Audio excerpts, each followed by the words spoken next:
Pemilihan gubernur dan wakil gubernur DKI Jakarta tak lama lagi, yakni pada 27 November 2024. Meski kurang 9 bulan lagi, konstelasi politik untuk perebutan kursi gubernur DKI Jakarta sudah menggema sejak sekarang. Sementara itu, pada Oktober mendatang, calon presiden dan calon wakil presiden pemenang Pilpres 2024 akan dilantik. Sejauh ini, berdasarkan hasil perhitungan suara sementara KPU, Prabowo Gibran masih memimpin perolehan suara dalam satu putaran. Lantas, akankah Pilgub DKI Jakarta November nanti masih ada rasa Jokowi? Mengingat kemenangan Pilpres 2024 ini sangat dipengaruhi nama besar Jokowi. Jika masih ada, bagaimana pihak yang berseberangan harus menyiapkan strategi mencari tokoh yang bakal diusung yang bisa melawan popularitas Jokowi? Tim TV One mengabarkan.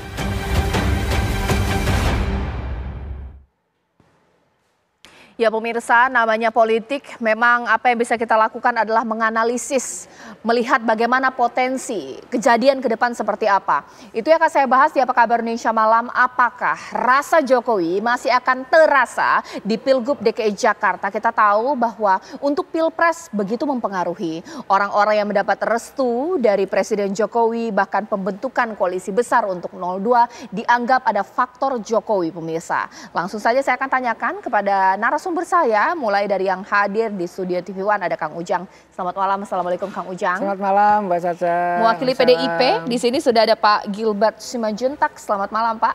Malam Mbak Caca. Saya mau coba sapa pemirsa. Ini ada dua narasumber saya, mudah-mudahan sudah terdengar dengan jelas di sini. Bang Bestari Barus dari Nasdem dan ada Bang Doli dari Golkar. Selamat malam Bapak-bapak.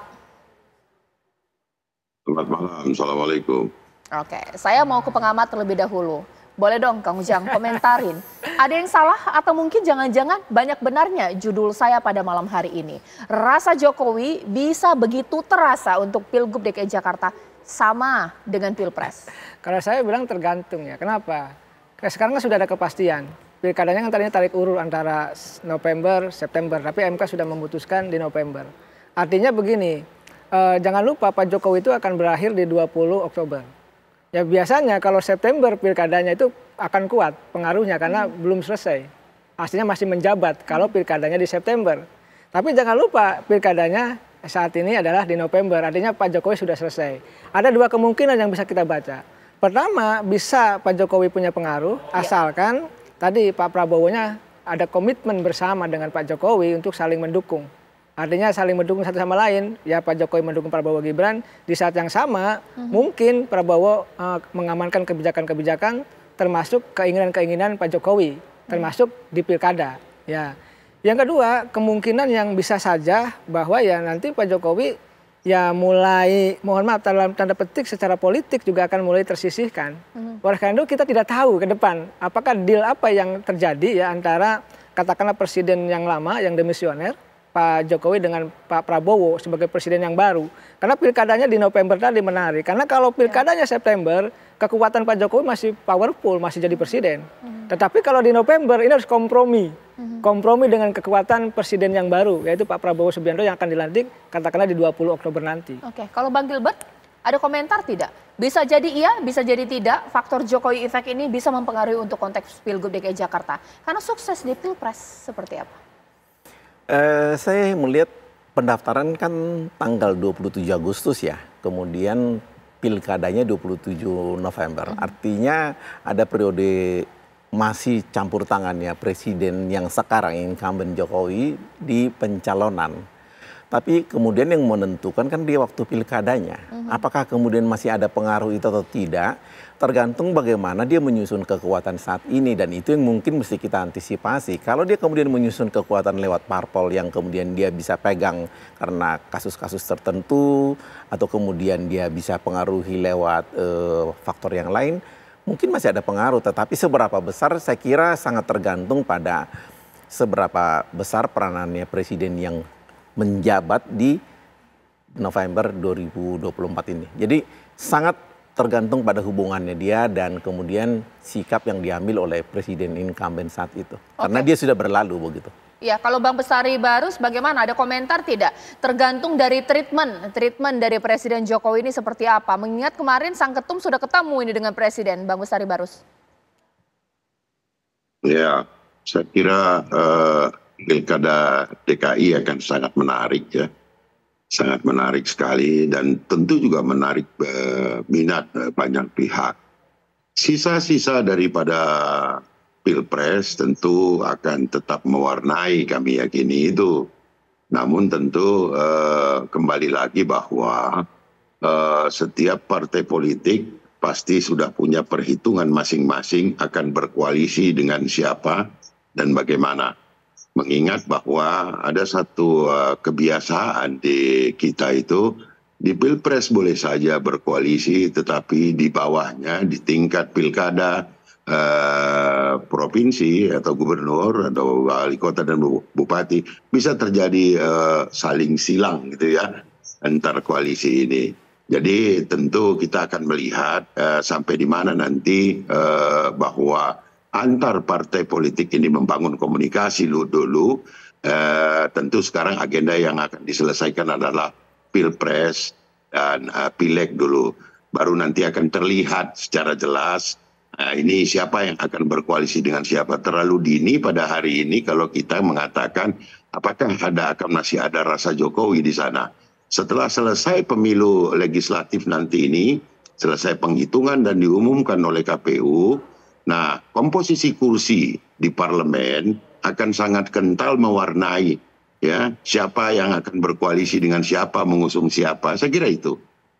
Oke, saya ke Bang Doli dong. Nah, siapa yang akan berkoalisi dengan siapa dan mengusung siapa? Nah, kalau dari Golkar yang katanya ini ya Jokowi sekali lah ya Partai Golkar ya. Ini bagaimana? Pola di Pilgub ini masih akan sama? Ini karena kalau saya lihat-lihat ini Pak RK ini sering diajak bareng ini. Ada tanda apa ini? Tanda khusus kah? Ya, pertama kalau kita bicara tentang soal pilkada ya, itu kan ada dua kata kunci sebetulnya kalau kita ingin mempersiapkan kemenangan menyambut pilkada. Yang pertama adalah tokoh yang mau kita calonkan, sejauh mana ketokohan dan kemudian popularitas dan elektabilitas dari calon yang mau kita calonkan itu. Kemudian yang kedua adalah infrastruktur jaringan pendukung si tokoh itu, ya karena kita para pengusungnya adalah partai politik, ya partai politik dan gabungan partai politik. Nah, tentu ini nanti akan sangat mempengaruhi dua variabel ini. Nah, khusus untuk DKI, ya kita kan sudah punya dua nama sebetulnya di Partai Golkar yang kita sudah kasih surat tugas.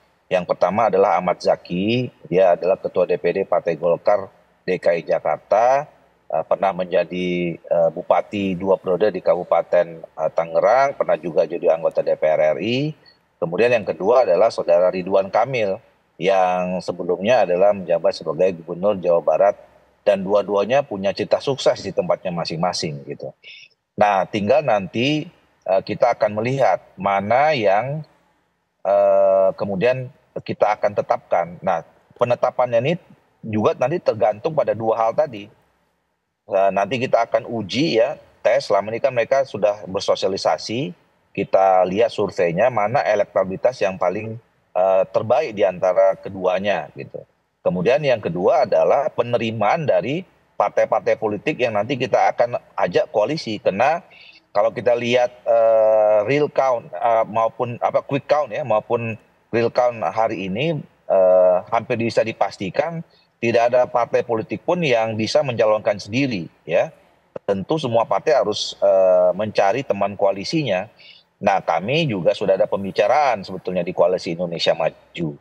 Koalisi Indonesia Maju ini bersepakat bila dimungkinkan koalisi ini akan ditetapkan sebagai koalisi yang permanen termasuk dalam menghadapi pilkada. Walaupun sekali lagi kalau kita lihat pengalaman di pilkada-pilkada sebelumnya ya belum tentu bisa konkuren sama persis ya koalisi yang ada di Pilpres dengan pilkada karena pilkada ini juga bisa sangat cair walaupun memang jadi tentu di Koalisi Indonesia Maju pembicaraan pertamanya tentang persiapan pilkada dibicarakan antar partai politik yang ada tergabung di Koalisi Indonesia Maju. Oke. Nah, kalau bicara tentang soal hubungannya dengan Pak Jokowi, ya, tentu kan Koalisi Indonesia Maju ini adalah partai-partai politik yang selama ini komunikasinya cukup baik, hubungannya cukup dekat dengan Pak Jokowi.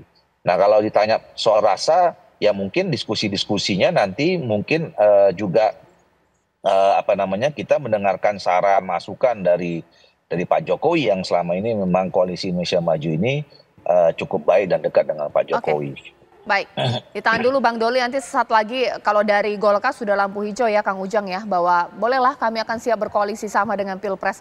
Nah pemirsa, tapi kan juga tahu kalau kita berkaca mengenai konteks Pilpres kemarin, banyak sekali orang-orang yang sudah dipuji-puji oleh Presiden Jokowi, tapi bukan menjadi pilihan akhir dari Presiden Jokowi. Ketika Presiden Jokowi memberikan rasa untuk calon tertentu, kira-kira sinyal seperti apa nanti mengarah kepada sana? Boleh nanti kita akan baca. Jadi tidak ada calon-calon yang kemudian GR duluan, padahal bukan dipilih oleh Presiden Jokowi. Sesaat lagi.